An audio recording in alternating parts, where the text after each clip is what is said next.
Hey, what is up, guys? It is Chris from the WWFuInterNetwork. I'm here with former WWE Diva, current First Lady of Ring of Honor, Maria Kanellis. How are you, Maria? I'm fantastic. How are you? I'm great. It's awesome interviewing you. So I guess we'll just jump right into it. Now, what were your thoughts on your overall WWE run? You were there for a while. Do you have any regrets about it? Would you change anything about it? No. I'm a person that when I do something and when, I make a decision to do something, I don't ever regret it. I just kind of go for it. And if you make mistakes along the way, you learn from them, and that's how I live my life. That's a great attitude. I should really try that. So you had a run with current United States champion Santino, and did you enjoy that? It seemed like you had a lot of fun doing that. I did. I enjoyed it a lot. I found myself biting my tongue a lot just to not laugh at some of his jokes. He was amazing. He was so funny, so off the cuff, just, constantly learning and getting better. So I really had a great time working with him. All right. Now, the Divas division has changed drastically since, you started in Diva Search in 2004. Now, how do you compare the current roster to the roster you were with? You were there with the caliber of Lita, Trish Stratus, Mickie James, Candice Michelle. So how do you kind of compare the two with the current roster and the roster you were with? I have probably one statement for that. We had a women's title at the time, and then there's a Divas title. So I think that pretty much sums it up. I was there with a lot of, women's wrestlers that, they considered themselves women before they were divas. And now I think most of the roster considers themselves divas before women's championship, other than, of course, Beth Phoenix and Natalya, whose dream was to become a women's champion. So, I think it's just a different time. I really do. Yeah, exactly. Now, if you could go back, do you feel there's something really missing with the Divas division nowadays? Do you feel like they're just too used to being called divas now?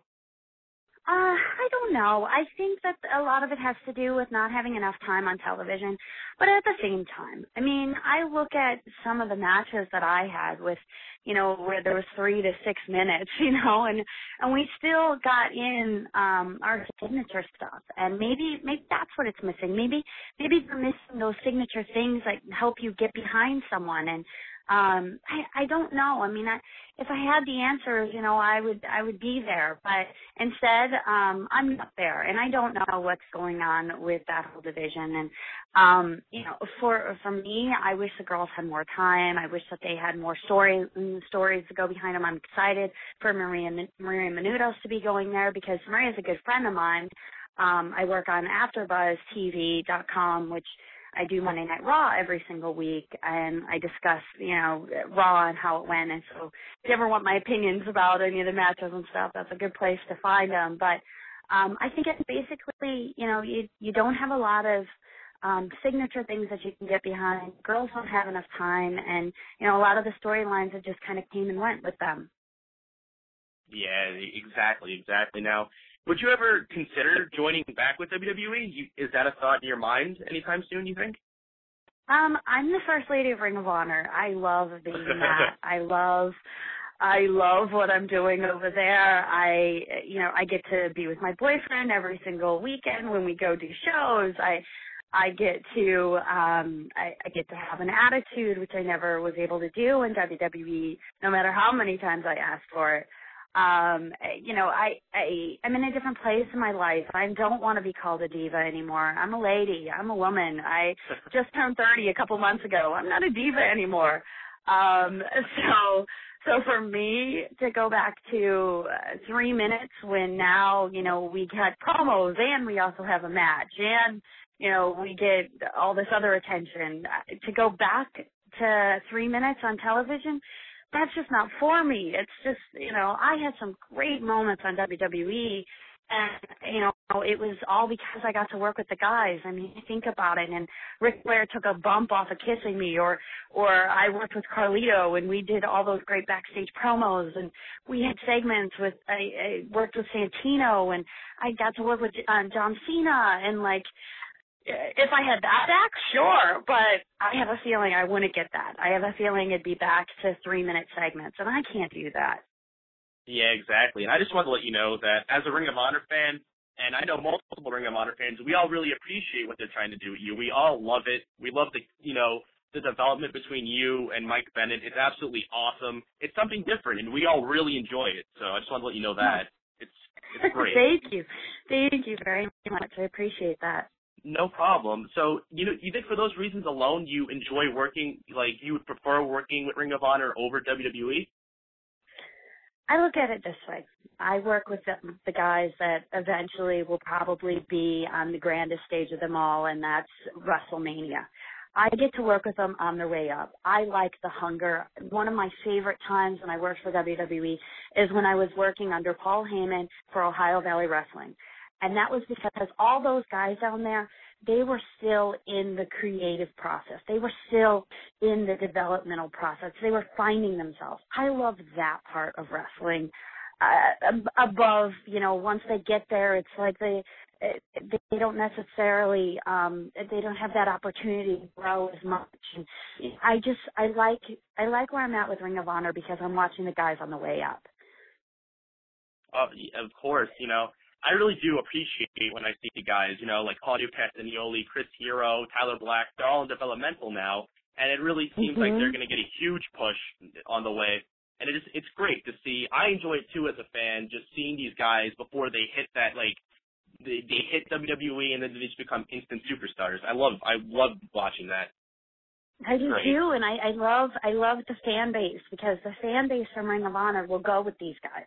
And I watched it one time when Punk had a dark match, and a dark match for WWE, and that was a match before the actual show. And they were chanting for him. It's CM Punk, CM Punk, CM Punk before he was ever on TV for WWE. So that's just the power of the Ring of Honor fans. Yeah, it's crazy. I'm from New York, and when Daniel Bryan or Bryan Danielson got signed, and the storyline was he got fired, New York went insane. There was a regular pay-per-view here, and they were just, when Vince McMahon came out to cut a little promo, everyone was screaming Daniel Bryan. It's crazy how big of a fan base they have. It is. It's wild, and those New York fans are crazy. Oh, trust me. I'm trying to actually go to a show soon when you guys come back. I'd love to go. Just the crowds are rowdy. It just seems like an awesome time, and it seems like you guys have a great time out there too. Oh yeah, we definitely do. And I'll admit it. Like I don't ever admit, you know, before a match that I was nervous, but I was nervous going out there that first time. I didn't know what was going to end up happening, and I didn't know if I was going to get yays or boos or what, and it was weird because I first came out at the first match out in New York at the Hammerstein Ballroom, and at first they all screamed for me. Within 5 seconds they were booing me, and I was just like, oh my God. And that's the power of Mike. I mean, Mike he's crazy. Like he is this crazy. He's got this crazy energy where people just want to hate him, and he does his job so well. And like, I don't know if you've seen my history, but the guys that I work with are the guys that are going to be on top. And I seen that in him the first night before I ever even knew him or talked to him or anything. I seen him on the show. And, it was an independent show, and I knew that right off the bat. And it's like the guys that I have managed and worked with, I don't know what it is, but usually they're the ones that become champions. Yeah, we're all pulling for Mike. We all really want to see him win, and I'm excited to see him take on Lance Storm in Miami. I think that's awesome. I know. I'm extremely excited for that. We actually have a photo shoot plan that's going to come out after that first match, and I can't say too much about it, but let's just say that it's definitely going to turn some heads. I'm looking forward to it. So I guess we'll just get away from the world of wrestling a little bit because you do multiple other things. So you did do Playboy while you were with WWE. Do you have did you have a good experience doing it? Did I have fun doing it? Sorry, you cut out.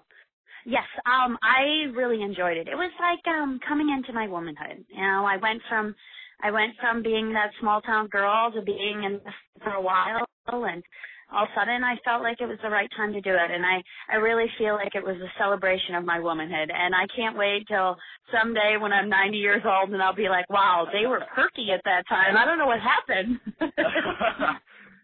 So if Hugh Hefner ever called you again, would you definitely do it? Oh, of course I would. Of course I would. I loved my experience. I would definitely do it again. I have no regrets about it whatsoever. I'm so thankful that I waited until I was 25 to shoot it. I mean, it was just the right timing. So I guess you also have a music career. I was on your boyfriend's YouTube page, actually. He posted a video of you singing. And I just wanted to know, are you still trying to pursue a music career? Is a new album in the works? You know, I really enjoy doing it, but right now I am so busy. I'm in development with 7 different films that who knows, they could come out, they could never come out. Who knows what's going to happen with that. I have 3 television projects that I'm a part of right now that I can't say anything about, that who knows what's going to happen with them. I'm developing the girls down for Crossfire Wrestling down in Nashville, and that's near and dear to my heart. And then I'm the First Lady of Ring of Honor. So between all of that, plus being the FWE Women's Champion, I'm a very busy girl. And so right now, a music career for me is kind of on the back burner. That, along with my fashion design, is on the back burner. I want to be in spandex when I can still be in spandex, and then someday when I'm not so good looking in spandex, then I'll enjoy the other projects. Oh, that's too funny. So you did the Celebrity Apprentice, and let me tell you, we were all backing you up while you were on there. How was it with working with Donald Trump? He's a very funny man. A lot of people don't know that about Donald, that he is a hilarious man. He he makes jokes about his own hair, and he makes jokes about other people, and it's just, he's a very funny man.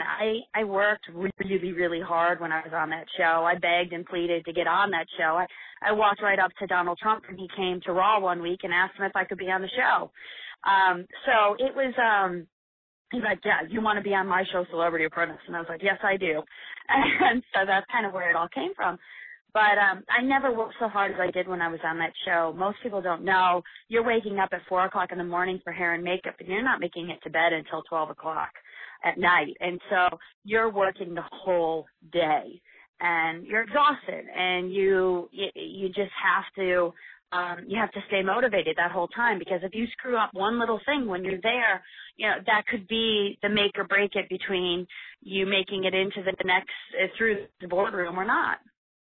Exactly. I can't imagine, just let alone running stuff like that, like business ordeals, and then Donald Trump, you have to be judged by Donald Trump. I can't even imagine just the anxiety. He's really a big part of me getting into the other side of wrestling and to start becoming more of a businesswoman, because when I was on that show, I realized how much I enjoy putting things together, and I enjoy creating things. So I've been writing a lot more, and not only that, but I've also been developing shows. So it's he really was the beginning of me starting to get on the other side, because like I said before, I only have so much time that I can be in spandex and be out there running around wrestling. But I have an even bigger portion of my life that I can spend on the business side of things. And that's what I'm really trying to focus on now. That's great. That's great values, especially for the business. And, I know you're a little busy, so I'm going to let you go with this last question. With The Rock and John Cena main eventing at WrestleMania, which team are you on, Team Rock or Team Cena? I'm on Team Cena, but I have a feeling Rock's going to win. I'm on Team Cena because I've never seen someone work so hard with wrestling as Cena has. He has been there. He has been on top for almost 8 years now, and nobody at all has ever done that. And so for me, I've never seen a John Cena match that was bad, no matter he's in the ring with, and so I really want to see him win. All right, I'm with you with that one. I'm really looking forward to it. But I'd just like to thank you so much for giving us a little bit of your time to do an interview. We really appreciate it here on the website. So just thank you. Thank you very much. All right, so I'll talk to you later. Okay, thank you. Bye.